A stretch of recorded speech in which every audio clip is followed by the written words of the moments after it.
नमस्कार, Mona cooking and chef सिक्रेटमध्ये आपल्या सर्वांचं स्वागत आहे. आज आपण हेल्दी, टेस्टी आणि पटकन होणारा नाश्ता बनवणार आहोत, तोही घरच्या साहित्यामधून.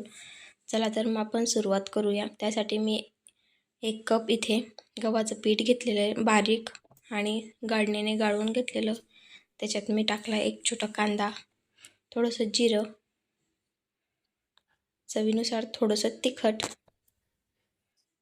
आणि 1 काकडी टाकली आहे. काकडी टाकल्याने काकडीचा फ्लेवर खूप छान येतो. आणि थोडंसं नमक. काकडी ऑप्शनल आहे, तुम्हाला आवडत असेल तर टाका, नसेल आवडत तर तुम्ही स्किप करू शकता. आणि 1 कप पाणी टाकून मी ते मिक्सरला फिरवून घेते.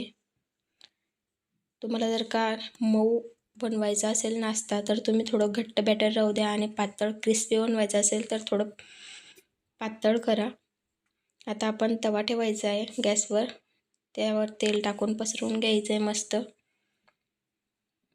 आणि डोशाप्रमाणे आपल्याला बॅटर त्याच्यावर टाकून द्यायचं आहे. तुम्हाला ज्या आकाराचं बनवायचं असेल तुम्ही त्या आकाराचं बनवू शकता. त्याआधी लाईक, शेअर, सबस्क्राईब करा. बेल आयकॉन प्रेस करा, जेणेकरून अशाच पद्धतीने नवीन नवीन व्हिडिओ तुमच्यापर्यंत पोहोचत राहतील. अशा पद्धतीने बॅटर टाकून द्यायचं आहे. तुम्हाला जशा पद्धतीने आवडत असेल तशा पद्धतीने. मला जरा क्रिस्पी बनवायचं आहे म्हणून मी थोडं पातळ बनवलं. तुम्हाला जर का मऊ पोळीप्रमाणे बनवायचं असेल तर तुम्ही थोडंसं बॅटर घट्ट राहू द्या.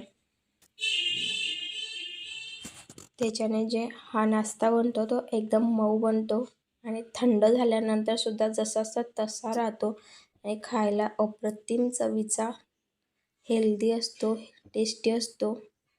खूप छान भन्नाट चव लागते. एकदा ही रेसिपी नक्की ट्राय करा. अशा पद्धतीने उलथून पलथून आपण तो शेकून घ्यायचा आहे आणि मीडियम फ्लेमवर शेकायचा आहे, जेणेकरून तो जळत नाही आणि क्रिस्पी बनवून तयार होतो. अशा पद्धतीने बघू शकता. वाव, मस्त, खूप छान रेसिपी आहे. अगदी 5 मिनटंसुद्धा लागत नाही बनवायला. खूप इझी आहे. सकाळच्या काही गडबडीत किंवा टिफिनसाठी, सध्या तर सुट्ट्या लागलेल्या आहेत म्हणून लहान मुलांच्या टिफिनसाठी किंवा घरी खाण्यासाठी तुम्ही केव्हाही बनवू शकता. थँक्यू.